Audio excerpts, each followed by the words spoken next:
Welcome back to Soundwell Guitar. Today's topic is going to be about a fake grindcore band that I was in back in 2006 called Pus Factory.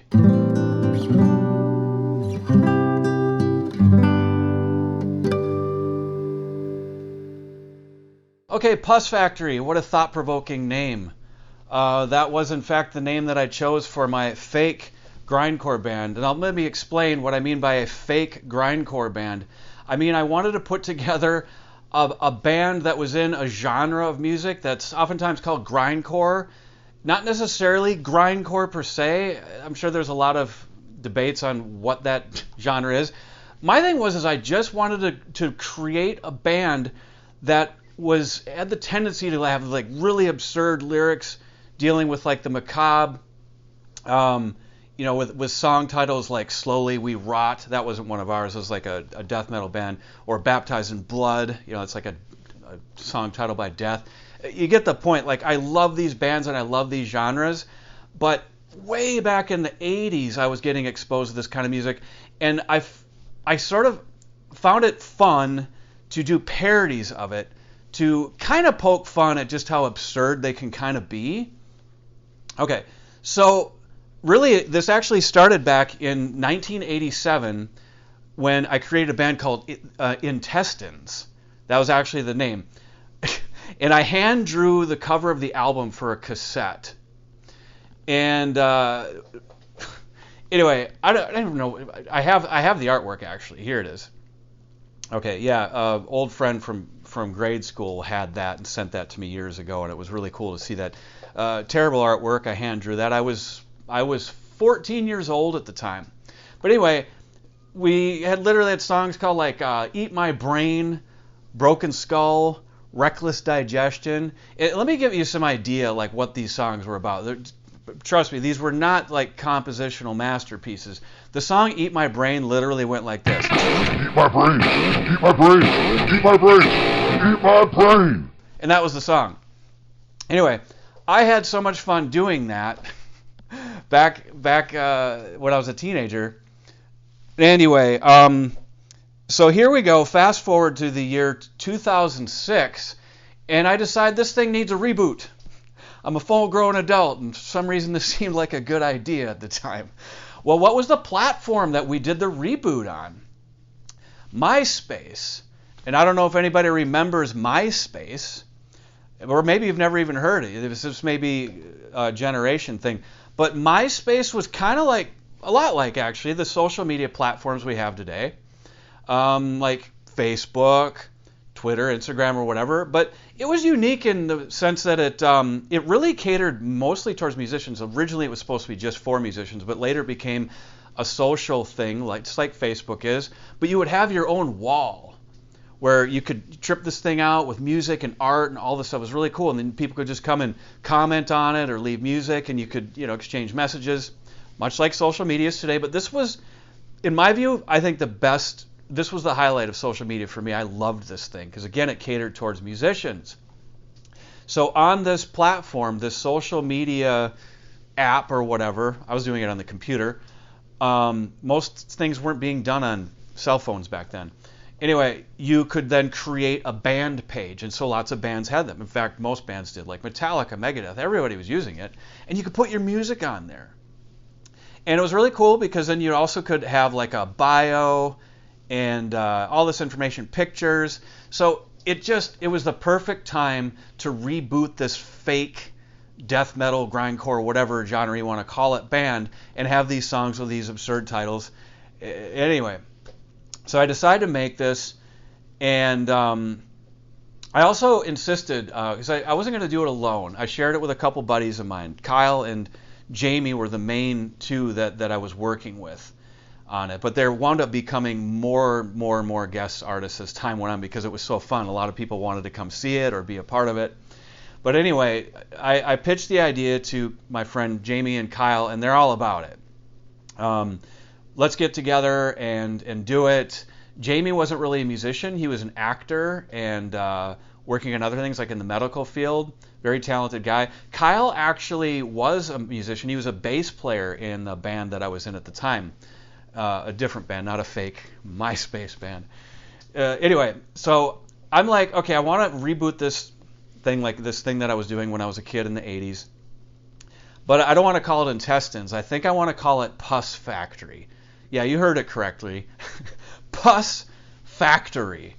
All right, now, where I got the name, you might right away, a lot of people thought this, think it must be a derivative of Fear Factory, and it's not.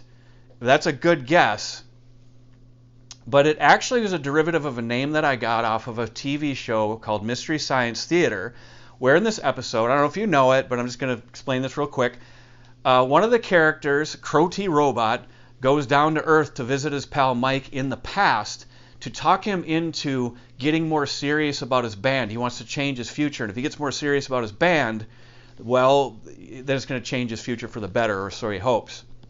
Anyway, so he goes down and sees Mike, and now Mike's this stoner guy working some temp job. He's got like a hairnet on, and he's like, Crow's like, you got to get your band off the ground, man. You got to start taking it seriously. And he's like, yeah, man, I gotta make more time for gigs or whatever.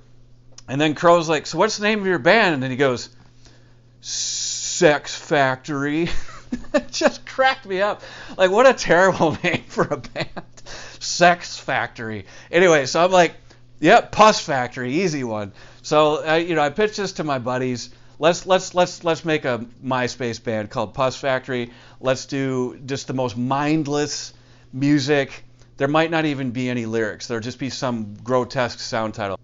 I did, however, insist that there could be no swearing in the songs or any sexual references. I know there's going to be like macabre and stuff like that, but I felt like that was crossing lines that I didn't want to cross. I felt like we could be funny and clever without doing that, and we were successful in that. So anyway, so I plan on getting this thing off the ground, and the first night I get together with my friend Kyle, and Jamie couldn't make it for some reason. I don't really remember why. I don't know that his interest was really that peaked on it yet. But Kyle and I get together on one summer afternoon. It was actually June 6th. I'm sorry, not June 6th. I wish it was June 6th because the year was 2006. Remember? June 6th, 2006, 666? No. We got together on June 7th, 2006. And I laughed. You could see it right on the MySpace thing, created on that date. And I'm like, this is either really good timing or really bad. Like, it would have been perfect that we were created the thing on 666. Yet it's funnier that way that we're one day off, because let me tell you, this is probably the worst band you'll have ever heard, and we were deliberately making it so. So yeah, then the band couldn't even get the date right. Couldn't even get that right. Could have had it done on 666, but we failed at that too. So it was kind of funny. So Kyle and I get together, and we put together the first week. We just put together the MySpace page. We haven't even written any music yet, but we've got a band name, and we put together the MySpace page. Now everything was anonymous. I didn't put my name on there. We didn't put our pictures on there. I wanted to keep it anonymous, where people didn't know who we were. So we actually had it where Baphomet was the singer, Vlad the Impaler was the guitarist, Elizabeth Bathory was the bassist, and Ivan the Terrible was on drums. I think I got that right. So then we went with that. Those are our band members. The band's called Pus Factory. Then we decided on an album title was going to be Satan Worships Us. That Satan Worships Us sets us above all other dark death metal, whatever you want to call it, Satan bands. We're just like, you know what, you guys all purport in your music, you're so evil because you worship Satan, but guess what, we're one up on you. Satan worships us.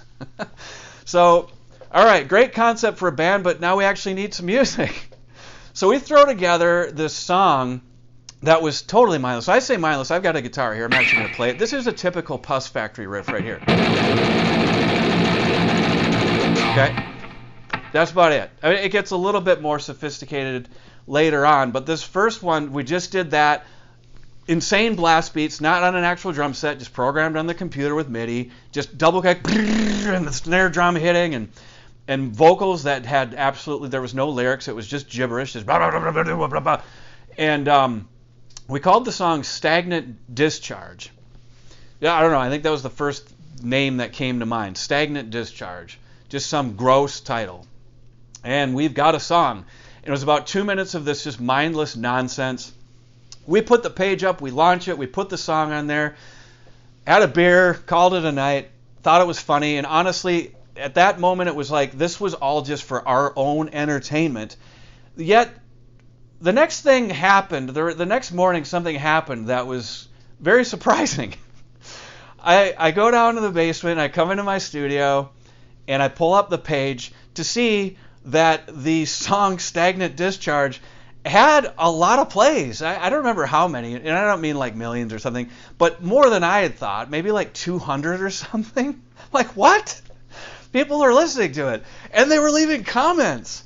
Now, these comments were hilarious because, I appreciated the fans, but they took it seriously. There were comments, and a lot of them were from like the Netherlands and stuff, where they're like, oh my God, when I heard this song, my head exploded. And that was literally a comment. My head explode when I hear your song. And I was like, whoa. And I called my friend Kyle, and I'm like, did you see this thing? Like, it actually, it's more popular than my serious bands are right now. And so I talked to my friend Jamie, who was supposed to be part of it, and he's like, oh man, I totally got to be in on that the next time. Okay, so the song Stagnant Discharge, we wound up just nixing it because it was just really, really slipshod and messy. And I mean, the whole project is going to be that way anyway, but this one, we just knew, at least I knew for sure, we could improve on it a little bit and make it funnier, but also production value a little bit better. Okay, so I sat down in my studio that afternoon and laid down the track for what would be the first official Pus Factory song, and it's the first one on our album, Satan Worships Us. And it's called Dead and Rotting. We all got together that night and worked with my backing track that I did, and all we did was just the mindless gibbering vocals, decided to shift the pitch on the vocals too, so the voices were much lower, while my friends did backup vocals. And when I say backup, I don't mean anything nothing technically proficient. Seriously, if it was the chorus, all I would say is dead, and they'd say and rotting. In fact, why don't we just sample a little bit of this right now? Okay, the song comes up. You can pull it up on Spotify, and it opens up with basically what I did is just ripped off an old 16th century guitar song, Dove Song, and put the keyboard behind it. So we're trying to do like this sort of epic introduction.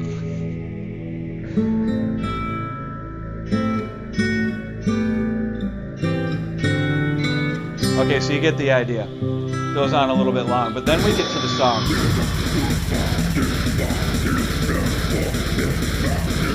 Just gibberish. Blast beats, gibberish. There's no lyrics until you get to...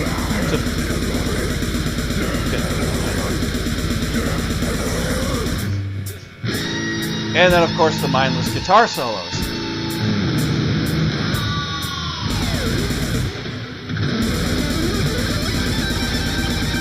What scale am I using? I couldn't have even told you. Some weird chromatic system. Just as mindless as I could possibly think of. And it was funny. In fact, I think while I was doing this solo, we're all laughing. All right, you get the idea. You want to hear the whole song? By all means, check this out on Spotify. We're probably, Pus Factory, that is probably the worst band on Spotify currently. But nonetheless, we had so much fun. I felt like I had an ab workout that night. I laughed so dang hard. But we said we definitely want to do this again. In fact, why don't we write a song for our 666th subscriber? And we had all these other ideas of what we just started just spitballing. We had suddenly like 5 or 6 ideas on the table. It's like, let's get together once a week and make a song. And if that would be all it would take is 1 week. We'd just get together, come up with a song title, throw together some blast beats, some mindless riffs, and just throw it together, and it is what it is, and we put it up on MySpace in one night. And we wouldn't question whether it was good or bad, but we would definitely promote it on MySpace like we thought we were the greatest band of all time. Anyway, it wound up being really fun. Now, this video has been super fun to make, and I hope you've enjoyed the humor in it.